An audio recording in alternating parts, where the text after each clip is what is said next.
What's up, everyone? Welcome into Mikey's Boardroom. I'm Mikey. I'm Krista. And this is our boardroom. Tonight we're going to review Ankh. Ankh is an area majority game where you're playing as old dying gods in ancient Egypt, and you're basically fighting each other, trying to gain followers and build your devotion and become, the reigning god over all the other gods, and trying to win the favor of ancient Egypt. You are going around the map trying to take control of various monuments. The board is split into 3 different sections. Everybody has a god figure and a warrior figure they start out with, and through the course of the game they can move around the map. They can summon figures, they can take control of different monuments, all in an effort to gain that devotion that will help you win at the end of the game. Whoever has the most devotion is going to win. So basically there are 4 different actions you can take. They are going to be move figures, summon a figure, gain followers, or unlock an Ankh power. When you move a figure, you can move all of your figures up to 3 different spaces away. To move around the map, you can go through water, you can go through people, you just have to land on an open space. You can summon a figure. Summon a figure is basically when you just take one of your warriors that is in your warrior pool and you put it on the board. You have to summon it adjacent to one of adjacent to a figure you already control. That includes your god figure. You can also gain followers, and that's going to be gaining these follower tokens for every monument that you're adjacent to that either you control or is neutral. So you don't get followers for enemy monuments that you're adjacent to. The last action you can take is an unlock an Ankh power, and everybody has their own god that has an asymmetric ability that also has a bunch of shared unlocks that you unlock. They give you benefits that help you throughout the game, and they also help you unlock special warriors that have other traits and bonuses that help you throughout the game. As you take those actions, you're moving the action token or the action counter to the right, and once it gets all the way to the right, you resolve the event action, and down below is the event tracker. When you resolve that event action, there are different signs or different events that can occur. So one is a control monument event, and you're going to just take control of a monument that you're adjacent to. You just slide one of those tokens up into the slot, and that shows that you control that monument. The other another action that you can earn. Another event that happens is the combat action, where you go through each section of the board and you resolve conflict for each section where each player were. The other event is an action.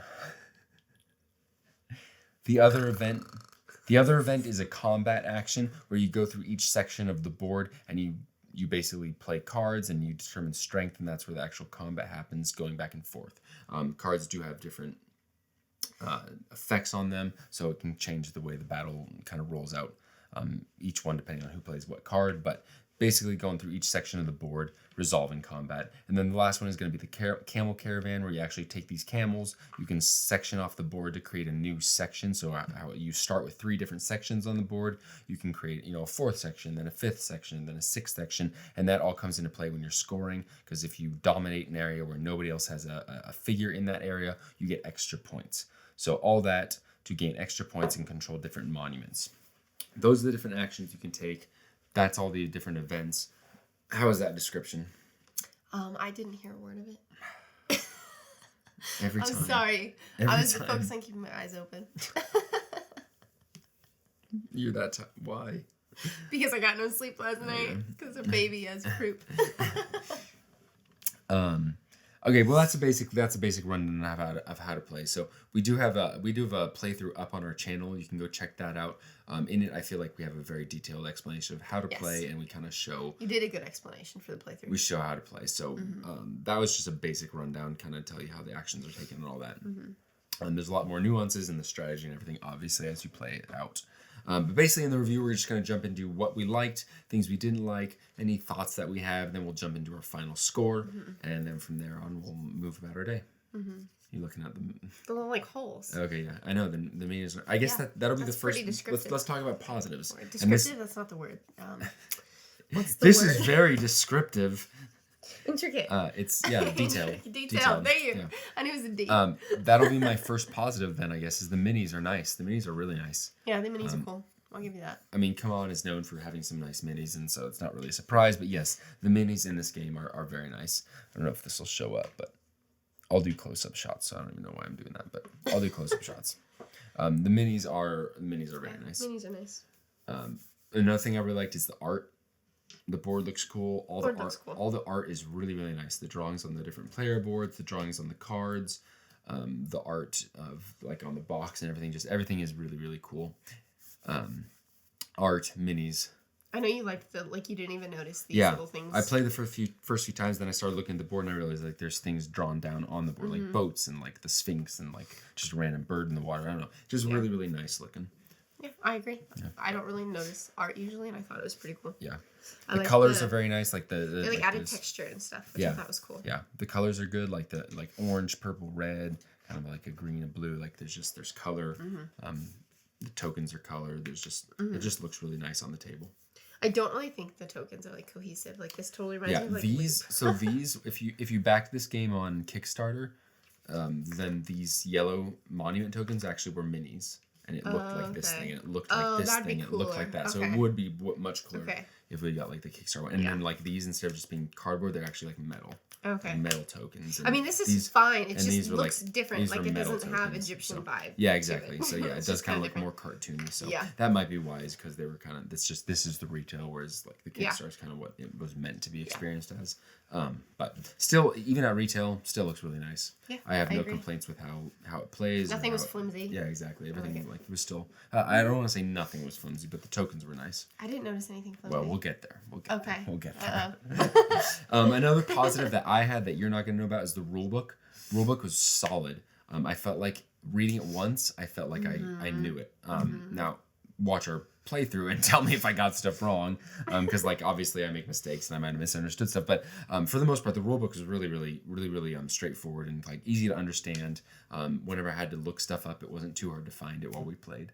There wasn't an index or like a quick guide to go to the page that different references were on or different rules were on, but it was really like a well laid out rule book. I felt like it was really easy to understand as you read it. Yeah, I would have no clue. I didn't see it. Okay, do you have any positives you want to say before I jump into more of like the gameplay positives? It wasn't boring. It wasn't boring. That's a big positive from you, because you find a lot of board games boring. Do. You really do. I do. Like there was a point, I think it was like our third playthrough, I was like, man, I'm getting bored. But then like as we played it like got harder and it required a lot more, and I was like, okay.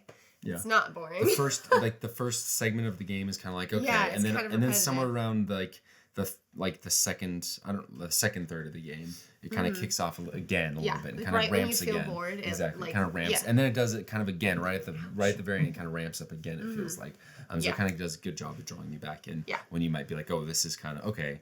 Like right when you feel okay, this is kind of what the game's doing, it kind of ups it again. And it got crap. I thought I was gonna win. Yeah, exactly. One of the big positives for me is that all the parts of the game kind of work together. So like moving around the board, taking control, mixed with your actions that you're taking, mixed with the event tracker, all that kind of works really, really well together. Like, I don't know what I'm trying to say. Like the actions are all very simple. You have 4 actions. You can move, summon, gain followers, or unlock Ankh powers.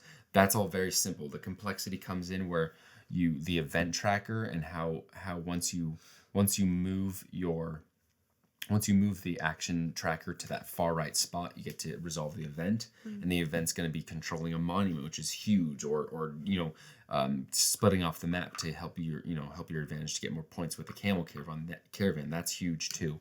So I feel like the actions are all very simple, and then how that's tied into the event system and what those event actions are. It's super simple, and then it builds upon itself to become like more complex of a puzzle, to kind of be like, do I want to move this one to help myself now, but it will also help you, or do I want to kind of do something else so that you're going to be the one that puts me in a position to control the monument? Does that make sense?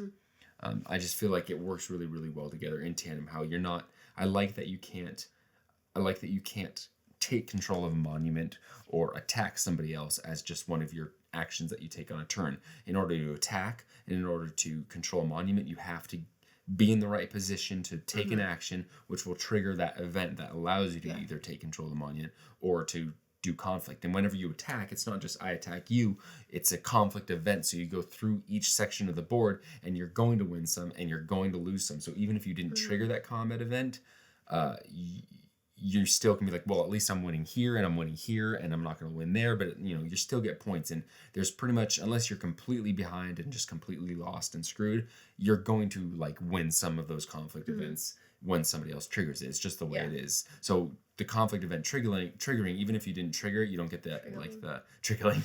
You don't get that advantage, but you still are going to win it. And it's not just a tug of war back and forth. Well, I attack you here. Okay, well, on my turn, I'm going to attack you here. It happens at set specific times in the game that's controlled by something else where you're taking all those actions. So I really like that it's not just... Because otherwise it would just be like a slog of, I'm going here to control this monument. Well, I'm going to attack you here to take this monument. Like Kemet. Yes. Exactly. It really kind of solves that issue that I had with Kemet. I don't know. That was a lot of rambling, I feel like. Did I come across, like, did that even make sense? Yeah, I did.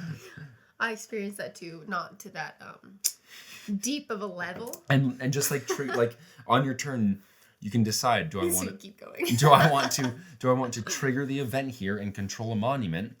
But if I do that, that's all I get to do on this turn. Yeah. If I don't do that, I can move a figure here and become adjacent to this one. I can also summon a figure here and become adjacent to that one. Yeah, it's definitely and set myself up exactly. So I just like how the actions lead into the event. The event is what you want to trigger, but the actions are important as well. And so balancing them is really kind of the puzzle of this game, is figuring out.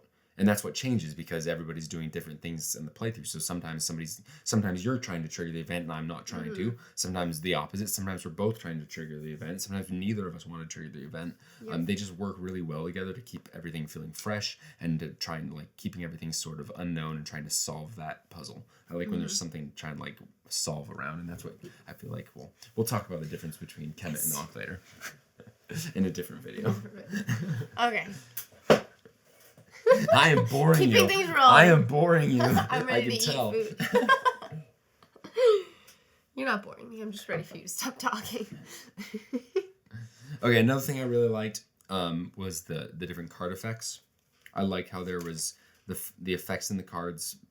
They felt like they mixed up not just the combat, but the gameplay. So there are effects on the card that you're going to lose the fight and it's not going to help you win, but it's actually going to help you gain more points in the long run by building monuments or knocking out your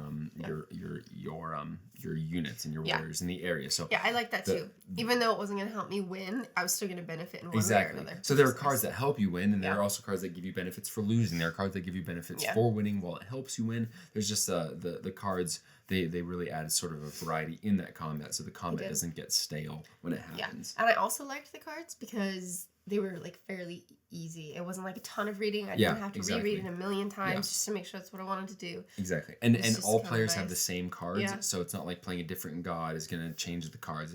All the cards are the same. I know what you have, you know what I have, which adds to the strategy of, I think you're going to play this, so I'm going to play this, and then it's like, oh shoot, I was wrong. I should have played this other one. It just adds to the fun of it. So it's a gamble. It's like, if I play this, I could win unless he plays that card. So do I want to just take the loss where I get a benefit, or do I just want to lose? And there's a card in here called Plague of Locusts where you gamble your follower tokens, and like that's kind of a gamble too. It's like, are you going to play everything you have? Are you just going to play it safe? Should I bet this much? And if you're wrong, you lose all your warriors in the area. So it's sort of a big deal. But that comes from a card as well. So you can, I can have one unit in a zone, and she can have 5. And if I play Plague of Locusts and have more follower tokens than her, I'm gonna win that fight. He has many times. So it's not just about having the most people. You want to strategically think about the cards and when combat's coming, and when is somebody gonna trigger that combat event. So all ties together just like really, really well. Kind of comes back to my. It's actually nice to trigger it first, because then you get the tiebreaker token, so that if there's a tie, you get to break it. But sometimes even then you're like holding out, like I need to move around the board before that gets triggered. So there's a lot going on. There's a lot going on, and it all flows it's simple, which is nice. There's a lot going on, but there's a fluidity to it. Yeah, exactly. Simple, but complexity is in the nuances, which is how like all good games are. I feel like. Why don't you use big words like that all the time? Get me one of those calendars where it's like every day there's a new word. Would you get one of those like little desk calendars? The 24th of January. I always wanted one. Scrumtrulescent. I always wanted one of those. It was always on my Christmas list every year, and guess what? I never got it. I would have loved that. Riley would love that. Another thing I really like, I talked about how I liked that the control a monument and the combat actions were tied to the events.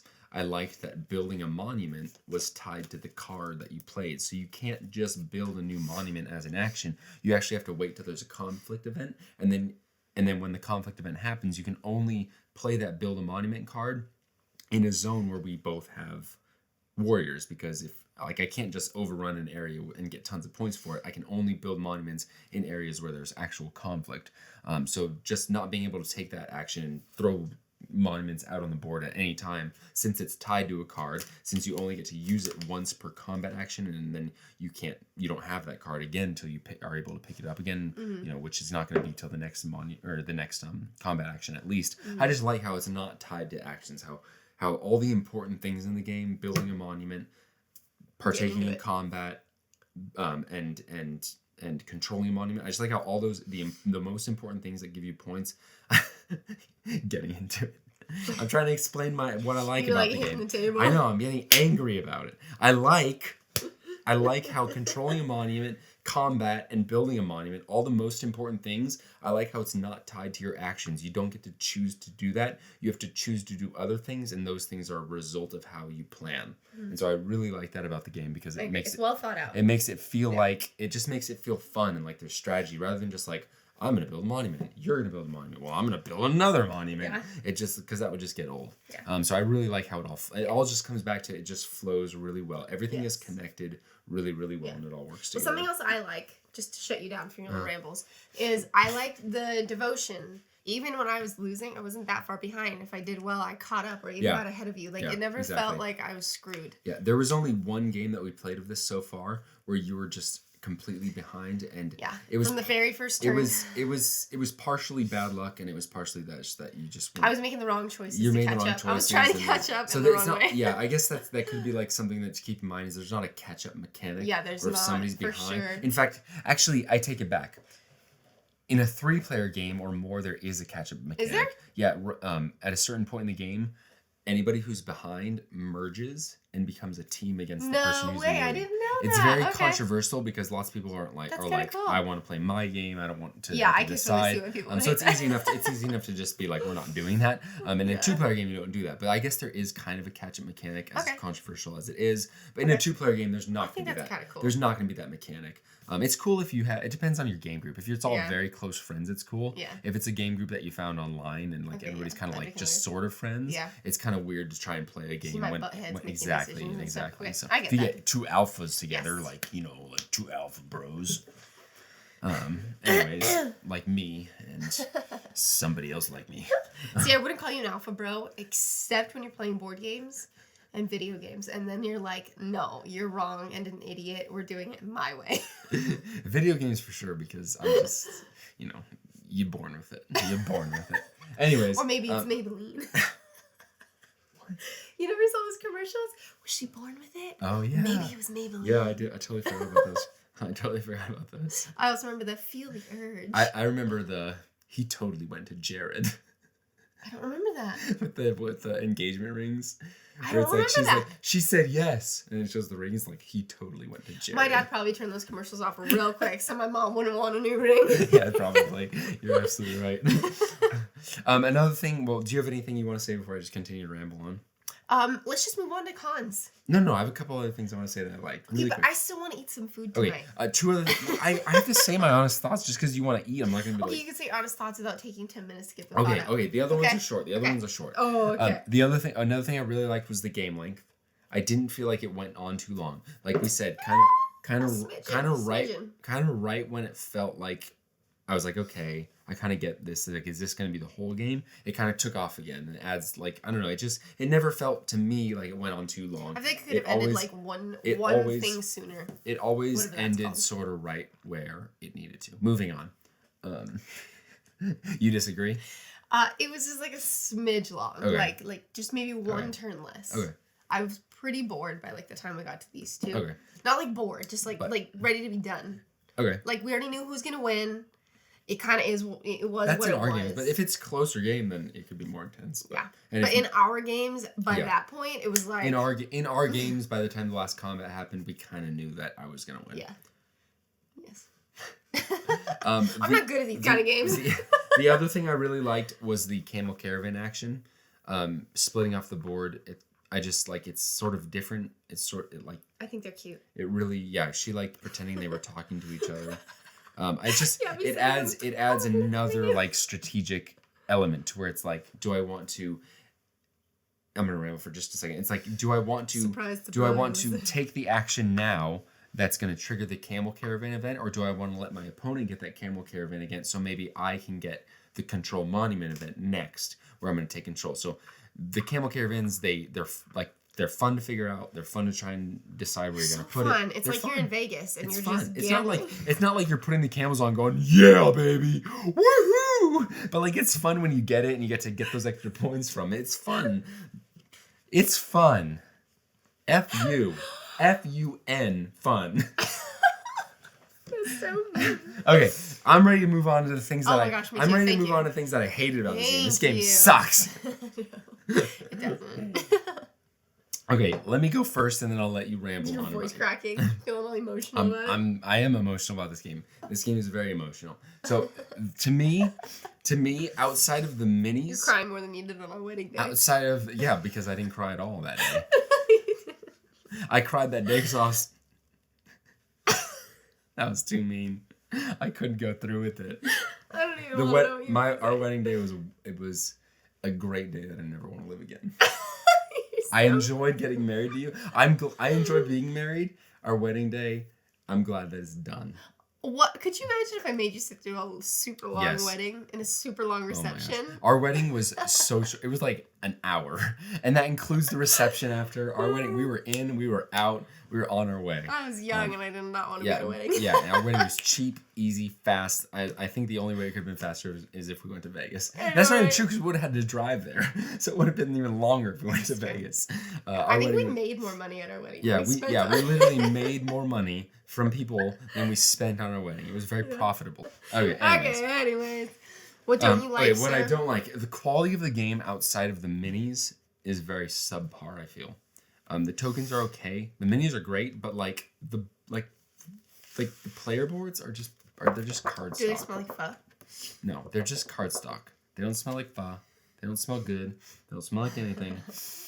They're just card stock, and like the event tracker and the action board, card stock. The devotion tracker, card stock. The cards, they're fine, but they're just like they're cards. There's no linen or anything. Now the Kickstarter version did you get so fancy? Might be different. I don't need a fancy game. It's just I kind of wish it was cardboard. That being said, I feel like these are gonna last longer. That being said, then cardboard. No, yeah, you're right. I guess I've never paid much attention. Even the board's not horrible, but it's not like. I don't know. It's like it's not a great board. It's kind of a cheap board. Okay. That being said, this game was set not even $80. I don't think when I bought it. So the quality of the minis makes up for the quality of this. And like I don't want to pay $120 for this game where this is cardboard. Mm-hmm. I don't want to pay $100 for this game where these things are cardboard. So the trade-off I think is worth it, but just know that it is card stock and it is kind of low. Everything outside of the minis is kind of lower quality if you're getting it set retail. If you find a Kickstarter version, I'm pretty sure. I think these are still card stock, but like you don't have these tokens. You have minis and stuff like that. So that was my first con. Do you have any cons about that? Any cons you want to bring up? This is a personal con, and I know that it's nothing against the game. It's just personal. I didn't really enjoy this Ankh power thingy. Is that a con of yours as well? That was my next con, but I want to hear your con. I just feel like there's enough going on in the game where this is kind of just annoying. But if you're able to get it and get all the things, you're sitting pretty. So that was my big thing is that the special ones that you summon, it doesn't feel quite balanced. Mm-hmm. And I don't mean that in abilities because the abilities aren't overly amazing until you get to that third level. The third level ones kind of are unbalanced. But the first two aren't horribly unbalanced. But what I didn't like is that only in a 2-player game, only one player can get the special character. Yeah. So only one person can get the level 1, only one person can get the level 2, and only one person can get that level 3. So once you start on that unlock Ankh power train, it's hard for the other person to kind of catch up and beat you on it because you've already got that head start. Yeah, and it's not even worth trying because these exactly. are kind of stupid. The abilities you gain are nice, but they're not they're not worth wasting they're not a so turn. much that if you're not getting those characters, it's not worth doing. So if the other person's going for the characters, you have to prioritize control of the area and everything. And if that doesn't work out for you, you're gonna kind of it's gonna screw you over. And so like this scorpion is a level 3, so it takes work to get. It's not easy to get. It's gonna be in very end of the game, but it can literally destroy the monuments that the other person controls. I was standing a chance, and then so you just so if somebody gets this, it's going to take, if it's a 2-player game, you're going to be able to turn the tides either in your favor or even more in your favor against that one person. If it's more than 2 players, you're going to be able to screw one person over. Now, you might be able to bring the person in lead down, but you also might just be able to take somebody out of it completely.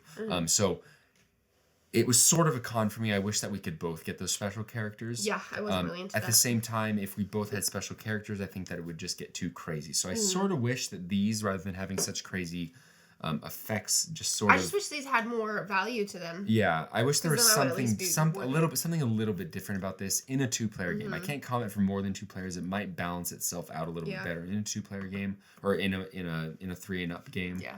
But in a 2-player game, this felt a little bit ridiculous when one person was just, because I just had all of them because I got them in our playthrough, and so I just kind of ran the board with it. It's just a waste of turn. Yeah, agreed. Doing these if you're not. If you're not getting them, it's not really worth it unlocking it. And so if you fall behind, you just have to prioritize elsewhere. So you can win without them though. You can prioritize elsewhere and it goes well, but you can also prioritize elsewhere and it still kind of doesn't work out for you. And then that is when it's kind of frustrating if you don't have them. Anyways. Moving along. Goodness, you're trying to shut me up. No, you're trying to shut me up. You're just talking a lot tonight. Get a little whiskey in you, and you're just a blabbermouth. That was my only cons. I really liked the game. I didn't have many cons other than the card stock. I mean, my other con is just the genre of game. You don't like area control. You don't like area majority, but for an area majority game, it's fine. You would have. I would have to say you enjoy this one a lot more than most you do. I will admit. Most you do. The only other thought about this game I have that's not really a con or a positive, it's just something to keep in mind, is that it takes up a lot of table space. We don't have a huge table, but we also don't have a small table. I kind of made this table bigger than most sort of standard, and it like barely fits. Small tables, and it barely fits. So if you have a gaming table or a dinner table, this will fit fine. If you have sort of one of those more standards 4 foot by 2 foot tables, it's going to struggle to fit on this because ours is bigger than that and it struggles. That was my only other thought, but okay. So other than that, that's everything. Anything else you want to say about the game? No. All right, so let's talk about final scores. So just a quick run through of our final score system. A 1 is going to be a game that's a bad game. It's broken in some way. A 2 is going to be a game that's not broken. It's just not a game for us. Not a game for me. I don't want to play it again. A 3 is going to be a game that's good. It might not be for me. I might keep it. I might not keep it depending on how we're feeling, if you like it, what our collection has, and all that stuff. But a 3 is just a good game that may or may not be a game that I want to continue to play. A 4 is a good game that I want to continue to play. I want to keep it. If you absolutely hate it, I probably could move on from it. A 5 is a game that I never want to move on from. Even if you hate it, you're going to have to play it at least once a year because I'm keeping it. It's that good of a game. I can't wait for that game for me. I know, I think that's Dune for me, but you like Dune. That's Scrabble for you. Oh my gosh, I hate Scrabble. You make me play it. Scrabble. Anyway, so that's our rating system. So do you want to go first or shall I? You can go first. All right, so for me, this game is a strong 4. I really like it. When I was trying to do the review, I struggled to come up with the negatives. The negatives don't even come close to outweighing the positives, and if we never played this game again, I would be bummed. I really would like to play this game again. That being said, why is it not a 5? Because if this is a 1, or if this is a 1 or a 2 for you or whatever, if you hate this game, I can move on from it. Good. I don't know that I would struggle to get rid of it because I feel like I know that I can have fun with this with people. Like I know that this is a great game. I don't know if it's a good game for you, but I know this is a great game. Did you say I suck at this game? No, I just mean like I know this is I know this isn't your style. The minis don't do anything for you. You like them, but they're not going to win you over. The genre of the game's not for you at all. It's done well, but it's still just not your type of game. Yeah. So for me, it is my type of game, and it's done well. So I kind of want to keep it, but it's not a 5 because I'm not going to make you play it. I'm not going to make you play it ever. Well, I would give it a 3. 3? Okay. But in a like this is a fine game, and it wasn't terrible, but I would never play it again. You'd be if I fine had the getting rid of choice. it? Yes. And if you asked me to play it, I would try to convince you with something else. Okay. So 4 and a 3. But like That's- it's a good game. So That's a pretty good score for you, Yeah. considering what type of game it is. A 3 is a strong score for you. Yeah. I would say that if you like area majority games, if you like sort of those kind of like dudes on a map games, then you should look at this one because this one's really, really, I would advise really it too. fun. If somebody told me they were looking for that type of game, I would immediately say Ankh. Yeah, exactly. Yeah, so we're gonna put out a game kind of comparing Ankh and Kemet. Those are the two big kind of ancient, like similar themes, similar styles. So we're gonna compare the two.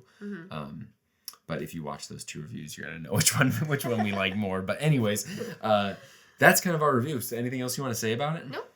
Perfect. So thank you so much for stewing it. Stewing it, man. Thank you so much for stewing it.